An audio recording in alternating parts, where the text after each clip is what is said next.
In this video, let's cover everything you need to know about transcribing your audio and video inside Descript. We're going to cover how to import and get your footage transcribed. We're going to cover how to assign speaker labels. We're going to cover how to edit your transcript to fix any text errors. And then we're also going to cover how to import outside transcripts and sync it with your existing footage inside Descript. So let's get to it. All right, so I'm inside a new project in Descript. Let me import a podcast interview. This is one I just downloaded that we'll use as an example clip. I'm just going to import this clip into here.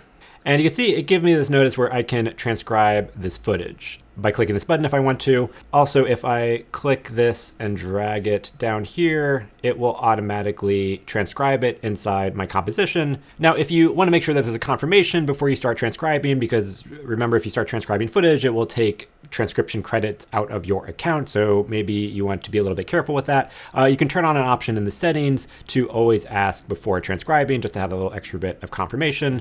But by default, that'll be off. So you import your footage, and if you start dragging it into your composition area, it will automatically transcribe it. But in this case, that's what we want to do. So we can either drag it down here, we can click the transcribe button because we just imported it, or in our media bin up here, we can click the triple dots and then say transcribe file. And so depending on what plan you're on, Descript gives you a certain amount of minutes that will transcribe each month, and this will take time out of our minutes. Now it's transcribing, but as it's going, it will ask us to identify and list the number of speakers in the video to help it figure out whose audio is what. If you're unsure of how many are in there, you can say unsure, but if you know for certain how many people are speaking, then you can just pick the actual number. And right now it's detecting the speakers. So let's give it a second. Now, if you didn't pick the number of speakers, or let's say you see this and you said, oh, okay, done, it'll still pop up here with this window where you could say, oh, I want to identify the speakers. Or if you come back here and click the dots, you can say, I want to identify the speakers, just in case you clicked out of that and you need to come back into it. So now it's going to play you a little bit of an audio sample of each person speaking, and then you'll be able to type in their name and identify them. In this case, it's also going to show us a video clip of the person speaking, which also helps identify the speaker. So this person is Sean Puri, and I hope I got the double spelling correctly. Oh, whoops, and I just messed up by double assigning the same person. So in this case, I'm going to X out of this. And then if you mess up, like I just did, you can always come back here and restart the whole process to identify the speakers. And now you'll notice that it actually saved the speaker identified, which I was going to get to in a second. Oh, so it thinks that this intro is, so sometimes if there's intro audio or some like miscellaneous audio, it'll think it's a speaker. So in this case, you can just pick the same person. It doesn't really matter. And then this third person we'll identify, and that's it. So now if I want to make a new composition from this, where I just have a separate composition of just all of the audio from this video clip, I can right click and say, create composition from file, or if I just drag this into my existing composition, it automatically, because it's transcribed, it automatically dumps all the text here. And now let's clear these out, drag this down. And so we can see all of the audio transcribed. And we can also see that it already assigned the speaker labels based on, oh, sorry, Sean, I misspelled your name, and it is right there on screen. So let's say you need to change someone's name. If you click on the speaker label up here, you can adjust their name. Actually, I just messed that up. Okay, so in this case, this is a good example. I adjust the name, but what it did was it made them a new speaker. All right, so let's take a step back for a second and talk about speaker labels in general. Speaker labels are a setting, and they're persistent throughout the entire project. So if you have multiple video clips, multiple audio clips, or if you're using one project for your entire podcast series, and it's you and your co-host, and it's always the same person speaking, the speaker labels are for the entire project. So among different files, once you start transcribing more stuff, if it's the same person speaking, the label will be there, and so you can pick and assign the same person and connect it to the same person throughout your entire project. So it's not just independent of each individual clip. All right, so in this case, because I accidentally added a duplicate Sean Puri, I want to delete duplicate Sean Puri, and you can see that the speaker label is now cleared out and blank. And I wanted to change the spelling of the original name. So I can change the spelling here. And then if you know that there are going to be people in your project that you want to add, you can just add the speaker labels here, and then this will show up as an option when you're assigning speakers. But you don't have to do that ahead of time. As you saw when we were identifying speakers, we just added each person as a new speaker as we were going through the project. So I'm just going to delete this new speaker. And then also over here, you'll see there's an option for overdub voice. We'll go over that in our overdub and AI voice video, which is kind of a separate deal. But if you're looking for how to assign overdub voices this is the spot that you would do it in the voice, but we'll have another video that goes over that more in depth. Okay, so now also because I cleared out that name up here, this is a good example of if you need to assign a speaker or if you need to change how Descript assigned a speaker because it's someone else, I can click on the speaker up here and then assign and change it. Okay, so it actually transcribed it pretty well, but we see in this spot that there's actually some crosstalk and Sam was actually speaking. So let's go over this example of like, okay, what if we need to break up or add a new speaker label? So we'll make a new line here.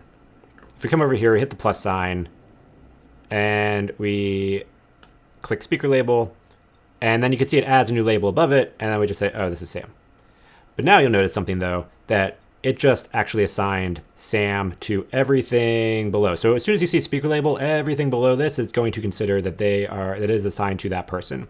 Now you might be wondering, okay, is this necessary if like I'm just gonna export this video and I'm nitpicking or something? In some cases, no, it doesn't matter. If you're just using the transcript for purely editing purposes and you just need something to like slice and dice and cut this, then no, it doesn't matter if your speaker labels are like completely accurate or if you even have speaker labels at all. Where this does matter is if you want to use overdub and you're trying to create an overdub voice, which is basically taking audio inputs of your voice or someone else's voice who gives their consent and using AI to generate a AI version of the voice so that you can change text in here and then have the AI generate the new word so it sounds like that person, then yes, you do have to accurately label who that person is so that the computer knows, okay, this is a sample of that voice. The other thing that labeling the voice comes in handy is also it's just visually easier to see. So if we come back here in our example of our transcript, you can see that it visually in the timeline identifies who is who by color. So it also just makes it visually easier to see who's talking when you're editing or looking at the timeline because your labels are accurate. And for the most part, it does pretty well and you don't have to keep tweaking this. But in this case, let's go over how to adjust it. So you see here that it labeled everything below that up to the next speaker label as Sam Parr, but that's not what we wanted to do. So if I undo that and I say, okay, in this case, I'm going to type in the @ sign, and then that's the shortcut to change a speaker label or add a speaker label. And then if I uncheck here, so if this was checked, and so this means if I change the speaker label, it's going to apply the new speaker label to all of the lines below it. But if I uncheck it, it's just going to apply this new speaker label to just that line. So now if I check it right now and say Sam, it just applied it to this line, and then it went back to Sean Purry as was correct in the rest of the lines. Annual income is actually the more stunning part. Like, I'm not surprised. So that's how you would adjust or add new speaker labels. You can also click this and drag and drop it if this line changes here. Another easy way to change or adjust speaker labels to fine tune it. I'm going to undo that. And then let's say we wanted to change, or let's say we need to adjust and fix the text. So let's preview some text. All right, I will say that this is a good testament to Descript that so far I've not found any errors that need to be changed. I did see one at the beginning, so let's go over that one. And it's not really an error on Descript's part. It's just a formatting thing that the Fat Fire is referring to a subreddit that's spelled as one word. So let's say, okay, I wanted to adjust that, or I need to adjust that. So I highlight the text I need to fix, and I select correct. It pops up the text to fix, and let's say I say it's Fat Fire like that, and I say correct, and that changes the text. While this looks like a Word doc, if you start clicking here and you're like, oh no, it should be billion, and you start, like, you press delete and you start typing, nothing's going to happen because we're not in correct mode. This text is not corrected, and you're going to start typing, and then a bunch of weird stuff's going to happen because you're actually pressing keyboard shortcuts because it thinks you're pressing keyboard shortcuts because you're not in any sort of correct or edit mode. So I'm going to undo that. So now another option too, if sometimes if you got to do a bunch of changes or just double clicking and then clicking correct, it can get a little tedious. If you press the letter C, or if we come over here and we just hit correct, and now we see the cursor kind of change, and anything we highlight, it automatically pops up the correct window, and we can instantly make the change. Now it does go back to regular cursor mode, so you kind of have to press C again, and then tap and hit correct. So that's an easier way or quicker way to also make corrections. And now, but let's say you got like a bunch of changes you got to make and you just want to treat this like a raw text document and just like jump in there and retype and correct stuff. If we hit C again, or we go into correct mode, tap the word again, but this time if we come over here to this button, which says enter correct text mode, or if we hit, my Mac knowledge is going to hit its limit. If we hit Alt-C, I think that's what the icon is, and hit that, now we see we're in a big old, big blue box. It says you're in correct mode, and now we can pretty much freestyle and type out whatever we want, and it will sync it to the text in this case, because that is completely wrong and made up. It's not going to be able to sync it to anything, but now we're in that mode where this is like a raw text document, and we could just jump in here and edit it however we like. So this is useful if you want to take off all the guardrails and you just need to edit a bunch of text at once. But for the most part, and as we saw, Descript's pretty accurate.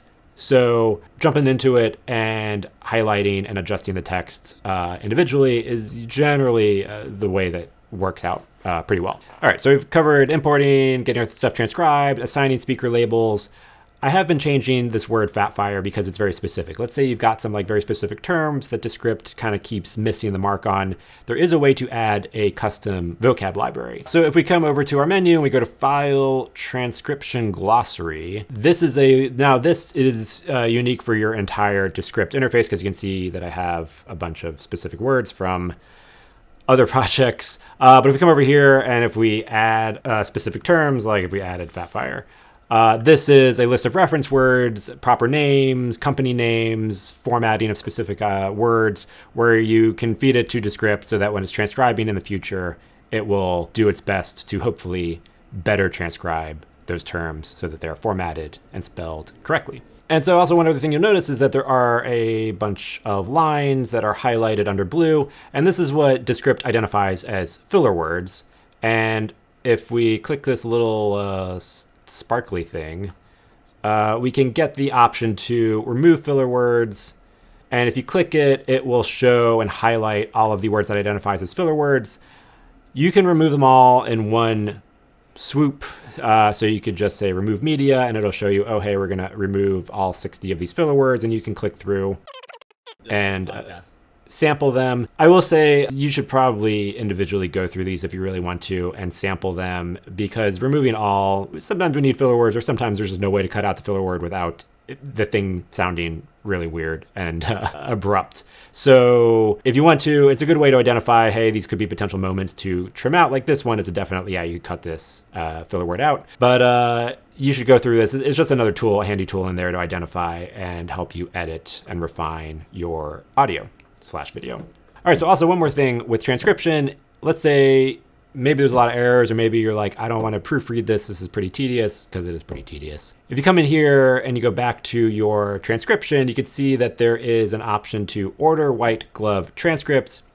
And so this will give you a warning, but this is basically a human will go in and proofread and edit and clean up your transcript and make sure it's all correct. But it obviously comes with a cost. So at $2 a video minute. So in this case, this is a 7-minute clip. It would be $14.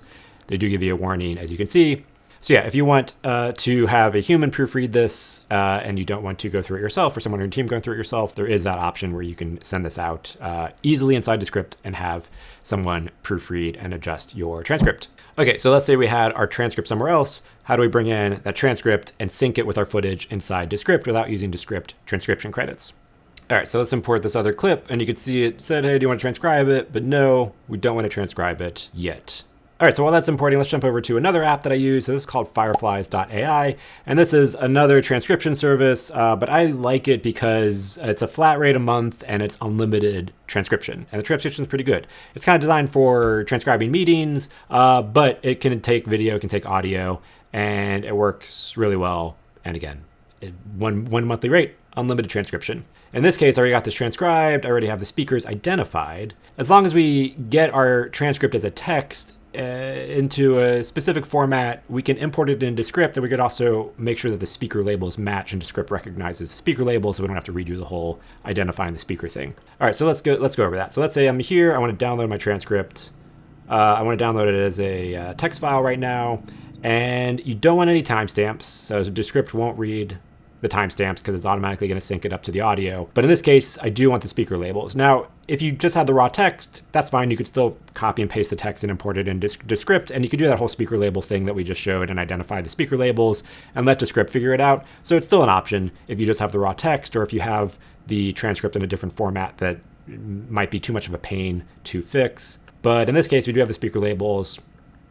Now, the thing is, Fireflies gives it in a slightly different format than Descript likes, so we got to make some edits first.